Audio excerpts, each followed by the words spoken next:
धनगर आरक्षणाच्या मागणीसाठी लोणंद नगरपंचायतीसमोर आमरण उपोषणास बसलेल्या गणेश केसकर यांनी आमदार गोपीचंद पडळकर, पुरुषोत्तम जाधव यांच्या उपस्थितीमध्ये आई विमल केसकर व वडील दादा केसकर यांच्या हस्ते दूध पिऊन आज 19व्या दिवशी आमरण उपोषण स्थगित केले। यावेळी मोठ्या संख्येने धनगर समाज बांधव उपस्थित होते। खंडाळा तालुका धनगर समाजाच्या वतीने दिनांक 16 नोव्हेंबरपासून लोणंद नगरपंचायतीसमोर धनगर आरक्षणाच्या मागणीसाठी गणेश केसकर आमरण उपोषणाला बसले होते। या उपोषण काळात अनेक मंत्री, खासदार, आमदार यांनी त्यांना भेटी दिल्या। जलसमाधी, बाईक रॅली, खंडाळा तालुका बंद, जागरण गोंधळ, घंटानाद आदी विविध प्रकारची आंदोलने यावेळी करण्यात आली, परंतु तरीही शासनाने दखल घेतली नव्हती। म्हणून दिनांक 1 डिसेंबर रोजी पुणे बेंगलोर महामार्गावर पारगाव खंडाळा येथे रास्ता रोको आंदोलन करून खंबाटकी घाट सुमारे 5 तास अडवण्यात आला होता। त्यानंतरही गणेश केसकर यांनी आपल्या उपोषणाच्या भूमिकेवर ठाम होते, परंतु 19व्या दिवशी आमदार गोपीचंद पडळकर, जिल्हा पोलीस प्रमुख समीर शेख, शिवसेनेचे जिल्हा प्रमुख पुरुषोत्तम जाधव यांच्या मध्यस्थीनंतर मुख्यमंत्री एकनाथ शिंदे यांच्या समवेत नागपूर येथे दिनांक 8 डिसेंबर रोजी बैठक घेण्याचे आश्वासन व रास्ता रोको आंदोलकावरील गुन्हे मागे घेण्याचे आश्वासन मिळाल्यानंतर गणेश केसकर यांनी आपले आमरण उपोषण स्थगित केले।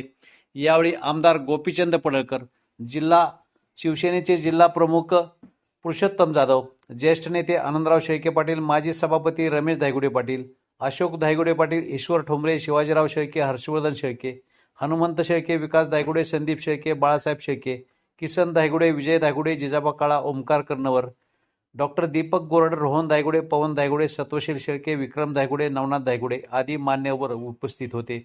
यावेळी बोलताना आमदार गोपीचंद पडळकर, गणेश केसकर, पुरुषोत्तम जाधव म्हणाले की करू 8 तारखेला जी बैठक आहे त्यामध्ये तर तुम्ही बोला। 8 तारखेनंतर जेव्हा तुम्हाला मी घेऊन माननीय सीएम डीसीएम साहेबांना भेटू तेव्हा तुम्ही त्या दोघांच्या नावानं एक व्यवस्थितपणे निवेदन तयार करा। आपण तिथं त्या पद्धतीनेही आपल्याला आरक्षणाची अंमलबजावणी होणं महत्वाचं आहे। कुठल्या का मार्गे होणार, कसं का होणार, सरकारनं त्याबद्दल काही करावं, पण आमच्या आरक्षणाची अंमलबजावणी व्हावी ही आपल्या सगळ्यांची भूमिका एक आहे। तर कुठल्या धनगराचा या आरक्षणाला विरोध आहे? कोण जरी पुढारी असला, लोक त्याला पुढाऱ्याला आपल्या ठोकतील, आणि असं त्याला काही वाटत नाही का आरक्षणाची अंमलबजावणी व्हावी?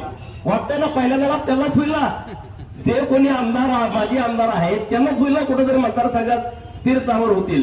त्यामुळे असं कोणी गैरसमज करायचं कारण नाही की आपण सगळेजण ताकदीने लढतोय, सगळे नेते काय त्या विषयात, गट तट पक्ष पार्टी काय नाही, धनगर समाजाचे सगळे नेते एक आहे। समाजानं कुठलाही गैरसमज करून घेण्याचं कारण नाही आरक्षणाच्या बाबतीमध्ये। उद्या म्हणून आज गणेश केसकरांनी जो विषय हातामध्ये घेतला तो विषय महाराष्ट्रातल्या धनगरांच्या पोरांना ऊर्जा देणारं हे आंदोलन झालंय, त्याबद्दल मी तुमचं मनस्वी अभिनंदन करतो। तुम्ही काय लगेच होणार आहे, काय झालं आम्ही एवढे दिवस उपोषणाला बसलो? प्रत्येक आंदोलनाचा काही ना काही फायदा असतो, त्याचं स्वरूप कमी जास्त प्रमाणात असेल, पण तुम्ही जे आंदोलन केलं, राज्य सरकारला ह्या भावना कळाल्या। ज्या दिवशी रास्ता रोको झाला त्या दिवशी माननीय मुख्यमंत्री महोदय, माननीय उपमुख्यमंत्री महोदय सगळ्यांचं लक्ष या आंदोलनाकडे होतं। 5.5 तास हायवे, 6 तास हायवे तुम्ही रोखून धरला। मला वाटतंय पहिल्यांदा इतिहासात नॅशनल हायवे रोखून धरायचं आंदोलन झालं। पण काही किरकोळ तिथं विषय झाल्यामुळे आपलं हे आंदोलन मीडिया स्तरावरती गेलं नाही, राज्य स्तरावरती गेलं नाही, असे काही विषय किरकोळ झाले, पण ही काही सोपी बाब नाही आहे। आणि त्यामुळं या आंदोलनामध्ये काही लोकांच्या वरती गुन्हे दाखल झाले। 353चा गुन्हा हा चुकीचा आहे की तिथं कुठल्याही पोलिसांशी आमच्या कार्यकर्त्यांची झटापट झाली नाही, कुठल्याही कार्यकर्त्यांच्या अंगावरती धनगर समाजाचा कार्यकर्ता धावून गेला नाही, कारण आम्ही शांतताप्रिय लोक आहोत, आम्ही कायदा मानणारी लोक आहोत। धनगर कायदा मानतो म्हणून तर आम्ही रस्त्यावरची पण लढाई करतोय आणि तिकडे न्यायालयाची पण लढाई लढतोय। एका बाजूला रस्त्यावरती आम्ही सरकारकडे विनंती करतोय आणि दुसऱ्या बाजूला कागदोपत्री सगळे पुरावे सादर करून आम्ही हायकोर्टातली लढाई लढतोय। त्यातले ठोंबरे साहेब इथं आहेत की ज्यांच्या नावानं तिथं केस दाखल आहे, तर असे सगळे विषय करतोय। मग इतका आमचा शांतता प्रिय समाज आहे, तर याच्यावरती चुकीचे गुन्हे दाखल होऊ नये, आणि म्हणून हा विषय माननीय मुख्यमंत्री महोदय यांच्याशी आम्ही बोललो।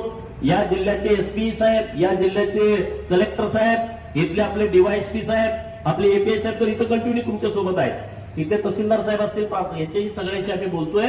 तर आमची मागणी सरकारकडे आहे, या केस ज्या 2 दाखल झालेल्या आहेत वेगवेगळ्या, त्या दोन्ही केस विड्रॉ करून मिळाव्यात. कुठल्याही कार्यकर्त्याला इथून पुढे अटक होता कामा नये आणि तसा शब्द सरकारच्या वतीने दिलाय, माननीय एसपी साहेबांनी दिलाय. आणि जेव्हा रमेशदारांचा फोन आला की पाटेपणे लढू, त्याबद्दल तुम्ही अजिबात चिंता करू नका. समाजाचं सगळ्या मत आहे की मीच म्हणतोय म्हणून नव्हे, बरोबर ना? गणेशनी उपोषण मागे घ्यावं हे आपल्या इथल्या सगळ्या खंडाळा तालुक्यातल्या तुमचं काय म्हणणं आहे? समाज बांधवाचं सगळ्या मत आहे की तुम्ही उपोषण मागे घ्यावं, विनंतीला आमच्या मान द्यावा एवढी विनंती करतो. आणि परत एकदा त्यांचं आभार व्यक्त करून त्यांचा सत्कार समाजाच्या वतीनं करावा अशी मी विनंती करतो. तालुक्यातील समाज रस्त्यावर उतरला आणि हायवे आपण अडवला गेले जवळपास 5 तास आपण तो हायवे अडवला होता. आणि त्यामुळं आपल्या त्या आंदोलनाची दखल राज्याला घ्यावी लागली. माननीय मुख्यमंत्री जरी किती व्यस्त असले तरी देखील त्यांनी गणेश बरोबर फोनवरून चर्चा केली आणि गणेश आणि त्याच्या शिष्टमंडळाला त्यांनी 8 तारखेला नागपूर येथे चर्चेसाठी बोलवलं आहे. 100% पडळकर भाऊ पण आपल्या बरोबर त्या वेळी चर्चेला असणार आहे. आणि नक्कीच जे काही प्रश्न गणेशनी मांडलेत त्या अनुषंगाने आपल्याला नक्कीच न्याय मिळेल. मला खात्री आहे की काही झालं तरी त्यांनी जे विषय मांडलेत ते विषय लवकर झाले पाहिजेत. त्या दृष्टीने सरकार देखील, माननीय मुख्यमंत्री देखील त्या विषयावर बोलतायत. त्यांनी गणेशला त्याबद्दल माहिती सांगितली आहे. आणि मला असं वाटतंय की आत्ता जो विषय आपल्या समोर आलाय तो म्हणजे काही पोलीस दलाने गुन्हे दाखल केले. मी आता सकाळी जेव्हा मला हे सगळं समजलं की काही मुलांना त्यांनी उचललंय, तर मी पण एसपी साहेबांशी बोललेलो आहे. एसपी साहेबांना मी सांगितलंय की तुम्ही ही कारवाई आता थांबवा. 8 तारखेला जेव्हा आम्ही मुख्यमंत्री साहेबांबरोबर चर्चा करू त्यावेळी नक्कीच हे जे गुन्हे दाखल करण्यात आलेले हे गुन्हे मागे घेण्यासाठी आम्ही सगळेजण आग्रही राहणार आहोत. आणि गुन्हे मागे घेऊन खरं तर आम्ही काय कुठलं विध्वंसक कृत्य केलेलं नाहीये. आम्ही कुठं काय कोणाच्या घरांना कोणाच्या गाड्यांना आगी लावल्या नाही किंवा कुठं जीवित किंवा वित्त हानी आम्ही केलेली नाहीये. आम्ही आमच्या मागण्या आता गेले 20 दिवस आम्ही आमच्या रास्त मागण्यांसाठी हे आंदोलन केलंय. आणि त्यामुळं नक्कीच हे जे गुन्हे दाखल केले ते नक्कीच शासन मागे घेईल. परंतु हा वॉटेवर मार्गाने आता या धनगर समाजाला जो 70 वर्ष अन्याय झालाय त्या अन्यायापासून दूर करा आणि आमचे जे न्याय हक्क आहेत ते प्लीज आम्हाला सुपूर्द करा.